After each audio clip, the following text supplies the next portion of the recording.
Hello everyone in the Ansakari, and today we are starting the next chapter and next session on the non-constitutional bodies, because in the last videos we have covered all the detailed questions of the mains regarding the constitutional bodies, in which we had around 9 questions. One by one, we talked about them in detail. So today we are starting from the non-constitutional bodies. So the very first we have is NITI Aayog. NITI Aayog जो कि हमारा एक planning body भी है, जो कि भारत सरकार या फिर अलग अलग जो भारत सरकार के अंडर एजेंसी है, भारत सरकार के अहम जो भूमिका निभाने वाले जो हमारे संस्थान, इसके अलावा जो हमारी स्टेट सरकार है, पंचायत है, सभी की जितने भी प्लानिंग से रिलेटेड मामले हैं वो नीति आयोग डील करता है, ताकि कंट्री के अंदर एक यूनिफॉर्म प्लानिंग आ सके। और जितने हमारे यूनिफॉर्म टारगेट्स हैं इकोनॉमी के, अगर हम बात करें 5 ट्रिलियन इकोनॉमी का, एग्रीकल्चर के अगर अंदर हम बात करें सस्टेनेबल एग्रीकल्चर और डबल फार्मर इनका, मैन्युफैक्चरिंग के अंदर अगर हम बात करें कि इंडिया को एक्सपोर्ट हब बनाना है, इसके बाद ईज ऑफ बिजनेस करनी है, ईज ऑफ कॉमर्स कॉमर्स करना है, लॉजिस्टिक की कॉस्ट को घटाना है। जब हम रेलवे की बात करते हैं तो उसमें ऑपरेशनल कॉस्ट घटानी है, कमर्शलाइजेशन को, और जो हमारा पीपल सेंट्रिक रेलवे है, दोनों आइडियलों को साथ में लेकर चलना है। तो हर सेक्टर के अंदर जितना भी पॉलिसी रिलेटेड मैटर है वो नीति आयोग डील करता है। जब हम बात करते हैं नीति आयोग की, तो 2014 तक till 2014 we have the planning commission as a planning body, जो कि 1950 से हमारे यहाँ काम कर। Planning commission was also an executive body and NITI Aayog is also an executive body. जब हम बात करते हैं constitutional bodies and non-constitutional bodies की, तो constitutional bodies are those bodies which have their mention in the constitution as all together, but the non-constitutional bodies do not have any sort of mention in the document of the constitution, and that is why they are non-constitutional, in which some can be statutory, some can be regulatory, and some can be executive. Executive वो होंगी जिन्हें सरकार बनाती है, parliament नहीं बनाती, सिर्फ सरकार बनाती है। और सरकार यहाँ पर हम बात कर रहे हैं, जब नीति आयोग की बात कर रहे हैं, union government, that is the cabinet of the council of minister, वो जब बनाते हैं। इसके अलावा एडवाइजरी रोल होते हैं, किनको एडवाइस करते हैं? यूनियन गवर्नमेंट को ही एडवाइस करते हैं पॉलिसी मैटर्स के ऊपर। जब हम बात करते हैं कि रेलवे के अंदर जो एक्वर्ड कमेटी थी, एक्वर्ड कमेटी ने रिकमेंडेशन दी कि रेलवे का जो 2 बजट होते हैं, जो रेलवे का बजट आप इंक्लूड करते थे उसको आप सेपरेट कीजिए, रेलवे का बजट बाहर निकाल लीजिए, और जो नॉर्मल जनरल बजट होता है उसको अलग रखिए। यानी 2 बजट की रिकमेंडेशन एक्वर्ड कमेटी ने की। ये जो प्रपोजल है ये उस टाइम के प्लानिंग कमीशन ने अप्रूव किया, और अप्रूव करने के बाद वो रिकमेंडेशन हमारे यहाँ मानी गई, और काफी सालों तक हमारे यहाँ 2 बजट आते रहे। लेकिन इसके बाद देखा हमने, विवेक देबरॉय कमेटी आई 2019 के अराउंड, जिसने बात की कि आप रेलवे के बजट को और जनरल बजट को दोबारा से एक कर दीजिए। तो कहीं ना कहीं उनने भी अपनी रिकमेंडेशन प्लानिंग कमीशन को दी, और हम बोल सकते हैं नीति आयोग को दी, जिन्होंने ये एडवाइस किया कि हाँ, उस कमेटी की रिकमेंडेशन अच्छी है। और विवेक देबरॉय जो कि कमेटी को हेड कर रहे थे, वो member also of the NITI आयोग एज वेल एज दी, हम बोल सकते हैं, executive council of the PM advisory council on the economics. तो इनके ये एडवाइजरी रोल होते हैं। इसके बाद अगर हम जब बात करें तो सबसे पहले हमारे चेयरमैन, जैसा कि हम देख ही सकते हैं, जवाहरलाल नेहरू जी, वो the first chairperson of the planning commission. और प्लानिंग कमीशन का चेयरपर्सन प्राइम मिनिस्टर होता है मोस्ट प्रोबेबली। इसके अलावा जो नीति आयोग के चेयरमैन अभी फिलहाल में हमारे यहाँ पर हैं, that is the prime minister of India, Narendra Modi. इसके अलावा अगर हम बात करें कंपोजिशन की, तो हमारे यहाँ एक चेयरमैन होते हैं, अलग अलग मिनिस्टर्स हो सकते हैं, जिसमें 4 मिनिस्टर्स होते हैं। अभी कोडिफाइड फॉर्म में बताया गया एग्जैक्टली कि 4 मिनिस्टर्स हैं प्लानिंग कमीशन के अंदर, जिसमें पार्ट टाइम मेंबर्स भी हैं, फुल टाइम मेंबर्स भी। तो हमारे लिए जरूरी हो जाता है rather we study more about planning commission to know about the NITI Aayog and what are is composition. तो ब्रीफ में देख लेते हैं मेन क्वेश्चन क्या थे। 5 साल का जो प्लान बनता था, 5 ईयर प्लान, उसके ऊपर अपनी प्लानिंग की एडवाइस देना, रिकमेंडेशन देना। प्लानिंग के अंदर देखना है कि इकोनॉमिक एंड सोशल डेवलपमेंट के जो लार्जर गोल्स है वो पूरे हो रहे हैं या नहीं हो रहे, एंड एडवाइजरी बॉडी की तरह काम करना यूनियन और स्टेट के लिए।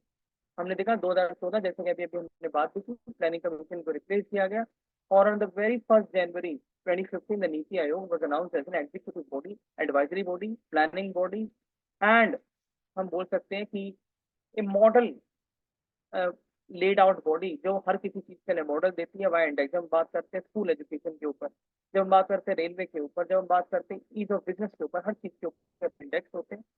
कंपोजिट वाटर मैनेजमेंट के इंडेक्स की जिसकी हमने रिसेंटली बात की थी, वो भी कहीं ना कहीं यही देते हैं। तो प्लानिंग के इश्यूज के ऊपर इनका काम करना एक बड़ा ही इंपॉर्टेंट है।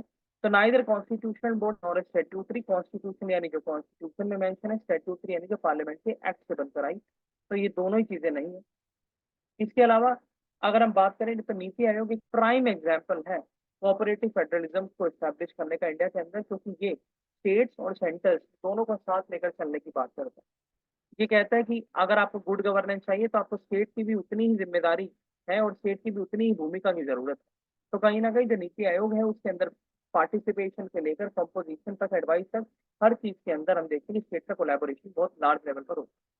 कंपोजिशन की बात करें तो चेयरपर्सन प्राइम मिनिस्टर होते हैं, वाइस चेयरपर्सन कौन होते हैं, वो अपॉइंट किए जाते हैं प्राइम मिनिस्टर जी के द्वारा, जो कि कैबिनेट मिनिस्टर यानी उन्हीं के जो किचन कैबिनेट या पूर्व के मेंबर हो सकते हैं, होम मिनिस्टर हो सकते हैं, फाइनेंस मिनिस्टर हो सकते हैं, पार्लियामेंट्री अफेयर्स के मिनिस्टर हो सकते हैं, कोई भी हो सकते हैं। मेंबर्स फुल टाइम जो होते हैं वो मिनिस्टर ऑफ स्टेट का रैंक एंजॉय करते हैं।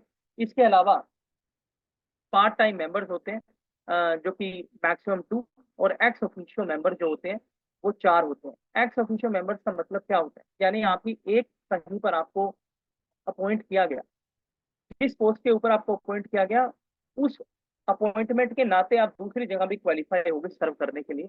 इस टर्म का मतलब होता है एक्स ऑफिशियो। तो maximum 4 members union council minister के नॉमिनेट, यानी अगर इन ब्रीफ देखें तो Karuna can you please pause the recording for a while. So we were talking about the composition, and can you please scroll the screen? So composition, आप थोड़ा और नीचे करो। तो कॉम्पोजिशन के अंदर अगर हम ब्रीफ में करें तो प्राइम मिनिस्टर होते हैं the chairperson, then 1 cabinet minister जो कि वाइस चेयरपर्सन होते हैं। इसके अलावा फुल टाइम मेंबर्स होते हैं जिसके अंदर 3 से 4 लोग हो सकते हैं, जिसमें मिनिस्टर ऑफ स्टेट का दर्जा दिया जाता है, part time 2, ex officio union council के ही 4 मिनिस्टर्स, और सीईओ जो कि फिक्स टेन्योर के साथ एक आईएएस ऑफिसर्स होते हैं और rank of secretary government of India कहलाते हैं। सेक्रेटरेट जहां मर्जी इनको दिया जा सकता है। अगर हम बात करें तो नीति आयोग के 3 विंग हैं। रिसर्च विंग जिसमें आर&डी की जाती है, आप अलग अलग तरीके से हम देखते हैं कि उसमें यूनिवर्सिटी से बच्चों को भी उठाया जाता है कि आप रिसर्च सीखिए, किस तरीके से प्लानिंग होती है। कंसल्टेंसी विंग के अंदर आप अलग अलग जो सेंटर स्टेट के अलावा जो बॉडीज हैं, रिसर्च बॉडीज हैं, उनसे कंसल्ट करते हैं। इसके अलावा team India wing, now this is very important, team India wing, क्योंकि इसके अंदर हर स्टेट से और हर मिनिस्ट्री से जो है रिप्रेजेंटेशन होता है। इसके अलावा हर स्टेट और मिनिस्ट्री के इसमें मेंबर होते हैं, और डायरेक्ट कम्युनिकेशन होता है सेंटर और स्टेट के बीच में, नीति आयोग और स्टेट के बीच में, नीति आयोग और मिनिस्ट्री के बीच में, ताकि कोऑपरेशन, कोऑर्डिनेशन और कंसल्टेशन बढ़ सके। Scroll please. अगर हम बात करें तो कुछ मैंडेट है नीति आयोग के, क्या क्या है कि इंडिया का डेमोग्राफिक डिविडेंड और जो भी उसका पोटेंशियल है उसके यूथ में, मैन में, वुमेन में, सारा रीप कर सके। जेंडर इक्वालिटी की बात ये करता है। इसके बाद एम्प्लॉयमेंट अपॉर्चुनिटी सबको मिले, पॉवर्टी हटाने के लिए, हंगर हटाने के लिए, मेल न्यूट्रिशन हटाने के लिए अलग अलग रिपोर्ट्स देता है।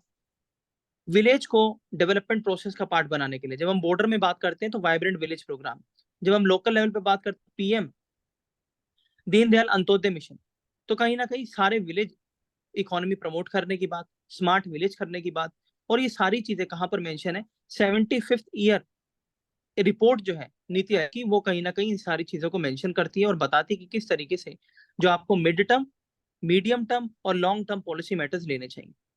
प्रो पीपल है, पार्टिसिपेशन करने की बात करता है, वुमेन को एम्पावरमेंट करने की बात करता है, जो भी हमारे वल्नरेबल सेक्शन है उनके लिए कहीं ना कहीं रिकमेंडेशन देता है। चाहे हम बात करते हैं हमारे एस्पिरेशनल डिस्ट्रिक्ट्स हो गए, एस्पिरेशनल ब्लॉक्स हो गए, एस्पिरेशनल डिस्ट्रिक्ट की जो नोडल अथॉरिटी है वो भी नीति आयोग ही थी, और 2014 के अंदर सबसे पहले एस्पिरेशनल डिस्ट्रिक्ट की बात हुई और 2023 के अंदर हमने देखा दोबारा से 2024 के अंदर जनवरी मंथ में एस्पिरेशनल ब्लॉक भी आ गए हैं।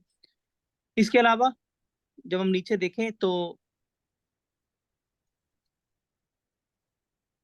वर्किंग कैसे है, गवर्निंग काउंसिल है, इसके अंदर चीफ मिनिस्टर्स हर स्टेट के होते हैं, नीति आयोग का अपना फोरम भी है नॉर्थ ईस्ट के लिए, हिमालयन रीजन के लिए अलग, और एक साथ नाम का इनिशिएटिव है जो कि sustainable action for transforming human capital, जिसके अंदर अगर हम बात करें ह्यूमन कैपिटल डेवलपमेंट की बात होती है, स्कूल से लेके एजुकेशन से लेके मेडिकल फैसिलिटीज इंफ्रास्ट्रक्चर हर चीज की बात की जाती है।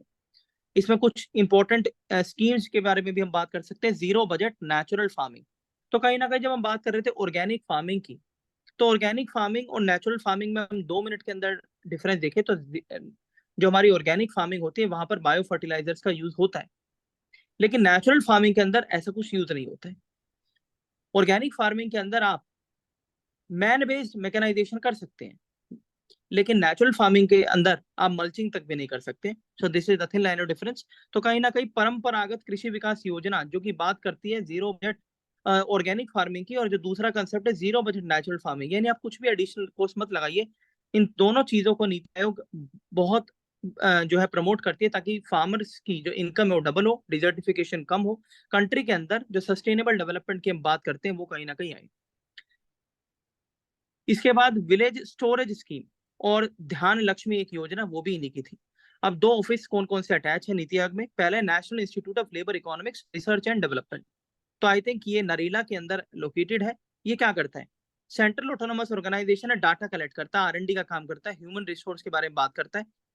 इससे पहले ये किसी और नाम से जाना जाता था जो कि सोसाइटी रजिस्ट्रेशन एक्ट 1860 के अंदर रजिस्टर्ड था 1962 के अंदर, और नीति आयोग जो है इसको ग्रांट इन एड पैसा देता है जिससे फंडिंग होती है और काम करता है। दूसरा है development monitoring and evaluation office, तो जितने भी प्लान्स प्रोग्राम्स आपने इंप्लीमेंट किए उनका इवैल्यूएशन करने के लिए हमारे यहाँ पे DMEO, ये नीति आयोग के जो हेडक्वार्टर उसी में लोकेटेड है। गवर्नमेंट प्रोग्राम के इम्प्लीमेंटेशन कैसे हो रहा है, किस तरीके से कोऑपरेटिव फेडरलिज्म को और बढ़ाया जाए, सारी चीजों की बात करता है।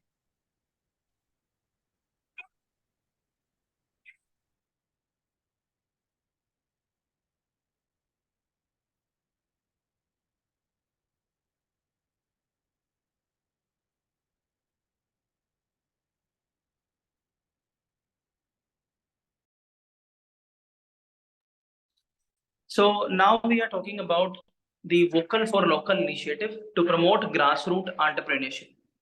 So ये भी नीति आयोग का प्लान है, और बस मान से आप करो इसके नीचे।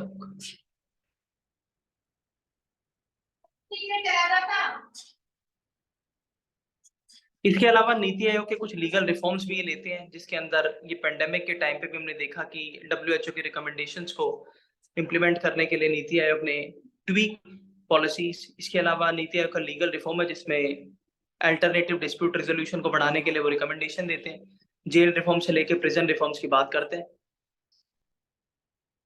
इसमें यही है। मल्टी डायमेंशनल पॉवर्टी के ऊपर भी इनका डिस्कशन पेपर है जो कि बात करता है कि मल्टी डायमेंशनल पॉवर्टी को घटाना चाहिए, और इंडिया जो है उसके अंदर ये बात करता है 8% ग्रोथ का जो टारगेट है वो कहीं ना कहीं अचीव करने की नीति आयोग बात करता है।